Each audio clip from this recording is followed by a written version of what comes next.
Welcome to Centurion Hotel, sir. Yeah, the podcast series 2024. Please sit. Good afternoon, viewers.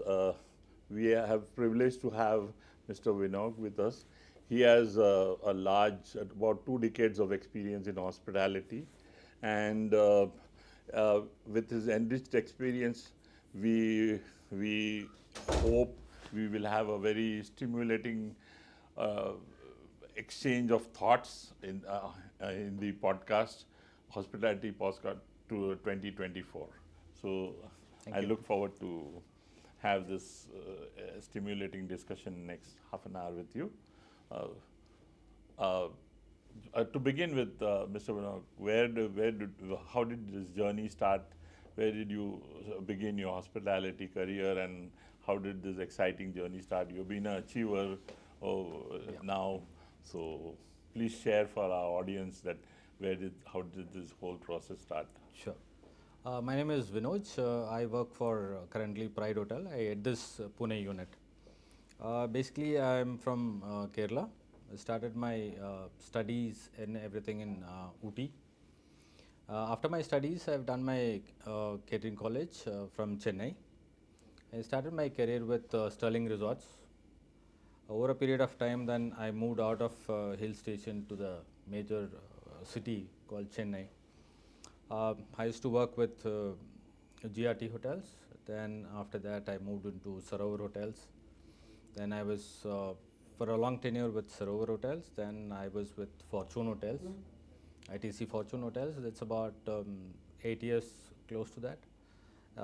Later, again back to Sarovar. So it was a switchover and a bigger role where people wanted me to come back to their different unit and start heading the unit. So I was in Bangalore.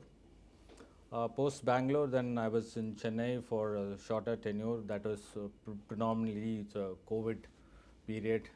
And after Chennai stint, I moved into Pune. Past 2 years, I'm in Pune. Uh, I've basically from front office background, rooms division completely.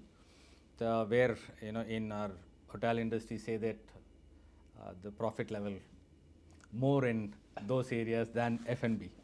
Very If you true. look at Very true. in as a standard practice, you look at rooms profit level is 80% or 82%, wherein F&B comes in about 45, 50, 55, depends on the property, how well you manage things. So, plus we, gone through typically like more of revenue management where, you look at every small little things, how we can, manage well and maintain well. At the end of the day, we work on 3 parameters, that is a top line, which is your revenue, the the center line called guest services, and the bottom line called our GOP.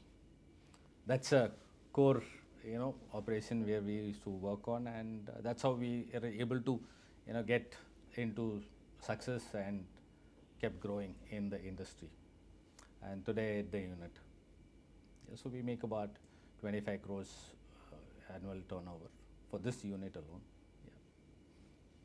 Great, Mr. Vinod. I loved your approach of revenue-centric approach. It was great. I think I think we need all of the viewers need to learn a lot from whatever little and a very precise caption that he gave about three elements of evaluating performance and revenue-centric approach. It was very to the point and very brisk way of sharing the whole or dissecting the whole operation, I would say, to optimize the whole thing, because revenue, when you say revenue, it always means optimization. So Today's, if you look at every investor or every management company, they always look at what is the top line and how much is the bottom line. So if these two are very healthy and steady, then no worries. That means we are on the right track. If the top line is okay, bottom line is not okay, then there's a trouble. There's something wrong. In the entire system, there is something wrong. Now you see that top line is fine, bottom line is what is expected or even little more you're giving, there is still something wrong because then you're cutting corners. True. So you need to balance it off when we are doing a budgeting session. It's always given a line. Okay, this is what the bottom line is supposed to be. That means you are matching that bottom line. That means you are on the right track. Right. Very true. Yeah, that's how it typical of works that. because, Typical yeah. of that. I would say if you have budgeted something in R&M and you've not achieved, and Not spent. you claim that you under budgeted, there's something to be worried You about. overachieved, there's something wrong. That means you're not doing Yes. what you're supposed to do. Yes, truly, very, very to the point. I think you're talking about managing hotels with a great amount of profitability angle balanced with the services, which is what is required. I think the whole hospitality world is getting more and more competitive, Absolutely. and going forward, this approach is going to take a long way. If you absorb a lot out of Mr. Vinog's giving, it will help you to boost your career a long way and have a longevity in your career and expedite the whole process. Really fantastic, Mr. Vinog. I really appreciate this part. Thank you. So, Mr. Vinog, what are the challenges that you ever faced in all this growth factor that you had, and across the chains and different companies and different cultures to your different cities? You said very proud, very aptly. You mentioned that you switched from a resort property to a metro city, etc. So just quickly, if you can brief what are the challenges, or highlight Now, when we some of look the at differences. resort, if we start with the resort, then people are coming for a leisure segment, and they're coming for a MICE or events. So their approach or their mindset is completely different. So they come on a leisure trip, so they are with the family, they spend quite a lot of time in the hotel or in the resort, and they don't mind spending more money if somebody is coming for a say wedding. They don't mind spending because wedding happens once in a lifetime. So they wanted to put lavish everything and no compromise. And the corporate is spending on a conference, annual conference or annual get together or something. They don't mind, they spend little extra and showcase their product or showcase their company output. Then you're coming with a family. Now you're taking a holiday and coming with a family. You don't want to cut corners in front of your family or kids that no, let's not take this, let's only go with this. No, I mean, they just go. So this is the resort concept and the mindset of the people. When it comes to business hotel, it's completely different because business hotel always work on a budget. Even the corporate is given a budget to the traveler that your per diem per day is so much. You have to spend only that much. You can't spend too much. I mean, more than what is being given. So the traveler will not spend from his pocket. He will go as per the company norms. And they always work with time. Time management is very important for the corporate traveler because he has a schedule fixed for the day. Now his breakfast is between 8:30 to 9 o'clock, and after 9 o'clock he has to travel to his office or client's place to have a meeting, and post meeting he has this whatever schedule. I mean, he works on a very tight schedule. I mean, if you look at in a corporate hotel, guest spending in the hotel is very, very less time. They only come in the evening, have dinner, sleep, next morning breakfast, out. So during the day, even the hotel is full, during the day the hotel looks very empty, very quiet because no corporates available in the hotel. Everybody is out of the hotel. So this is the two different dimensions for resort and a business hotel. Even business hotel, when you have a conference, everybody is into busy schedule and calls and time. They don't have time to relax. Now hotels has a swimming pool. You don't look at many guests using swimming pool. It is for a namesake. Okay. Gym, yes. People are very health conscious. They go to a gym 6:30 to 8 o'clock in the morning. Gym is very busy because everybody is working out. And yeah, diet food, health conscious. All this happens in business hotel. Leisure hotels, it's just the opposite. I mean, just relax, cool, chill. That's how it is. Oh, very nice, very apt way of describing the two dimensions of businesses, and they're so different. So and they Absolutely. require so different mindset, preparedness, accordingly line up your supply chain, whereas the resort properties have the occupancy challenges during the weekdays or during the off season. The beauty is business hotels have occupancy all throughout, but it is tough to deliver a bargain, a get good rate. At the same time, resort, there's no challenges in getting the rate, but getting people there itself is a challenge. True. So I mean, you explained it very beautifully. That really the depth of the whole different guest psyche about the whole Correct. whole. See, when we look at again business hotels, people come in time their project or their meetings, and they're busy. They don't have time to look at even spending extra time or extra any revenue what we will be able to generate. Now we have a spa in the hotels. If we have to generate, revenue from a spa, guests may not look at it, but when you look at in the resort, everybody wanted to use spa and swimming pool, extra facility, whatever they have. So they spend so much of time, quality time in the resort. So they, the resort generating revenue is more in all this miscellaneous additional incomes. Great. Let me ask you one question which is bothering everybody. What is the difference or the difference in challenges that you find pre-COVID time operations and now? I think all of the whole world has changed, and the challenges have grown multifold. But at the same time, I think we are back on track with the economy growing. So the business is there, but handling the business has become equally challenging. So can you elaborate this whole part? When we look at 2017, 18, 19, those are the good days. Things were top of the world. The revenue was generating. The corporate houses were spending money, and each city they were developing their own centers and things like that. So the business was not at all a challenge those days, and the revenue was pretty good. Now when comes to COVID, 20 and 21 was completely down. Hospitality industry gone through bigger challenges, and everybody knew about it. And we could able to survive where I was in one of the property, and we used to cater to completely medicals, the doctors. We used to serve the doctors. They were in-house and they were going to the hospital every day basis. They go in the morning, come back in the evening. They work on a shifts, morning shift, afternoon shift, night shift. So 3 batches of doctors. We used to serve the doctors. Throughout, I think more than 1 year plus we were serving the doctors. And what happened was that, okay, we couldn't operate like a normal hotel. The entire staffing was cut down. Staffing was cut down in the sense we made it as 2 to 3 batches. So every team used to come 10 days, 15 days, they used to work and go back. Next team comes and works.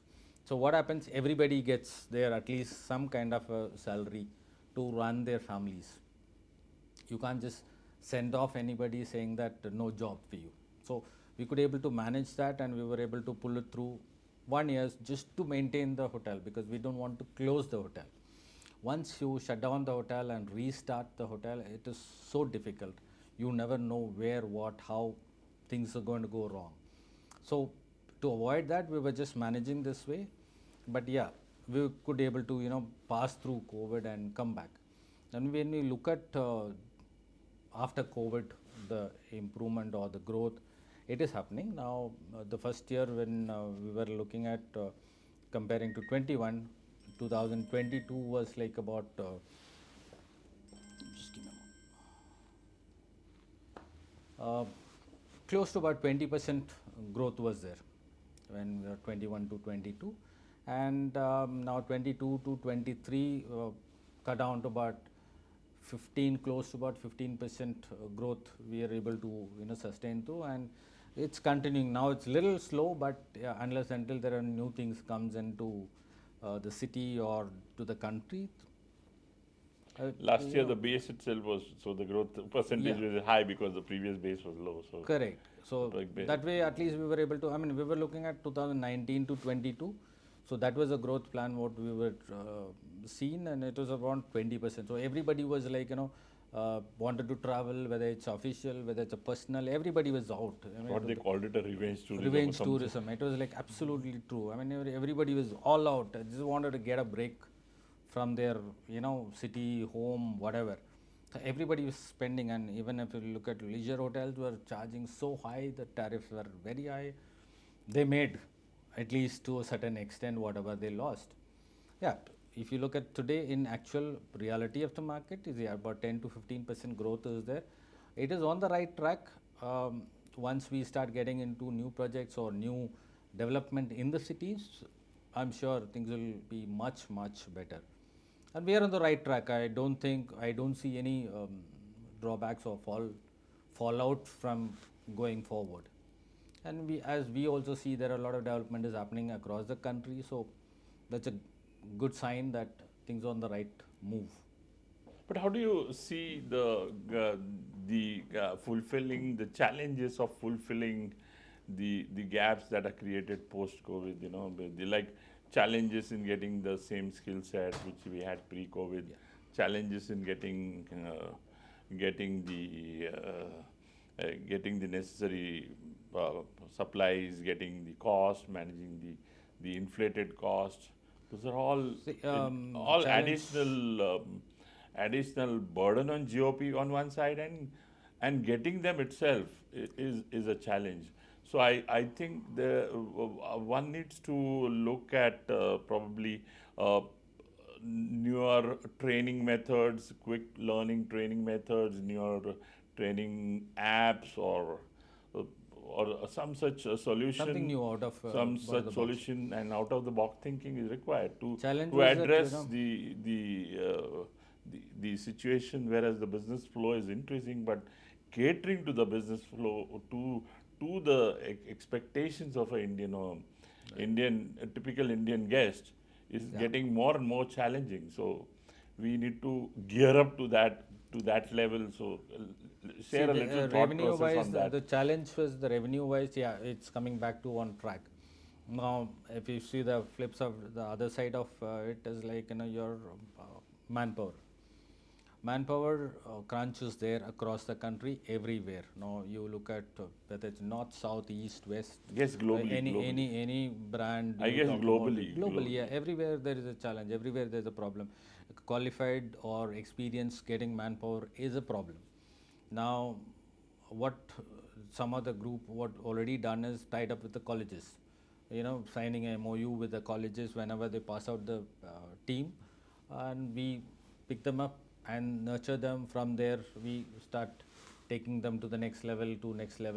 There are smarter kids getting into after 2 years training program. We call it as management trainees.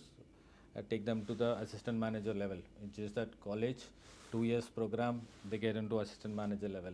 College, out of that you look at HOT program, Hotel Operational Trainee program, which is 15 months, 16 months is the program. They get into a executive level.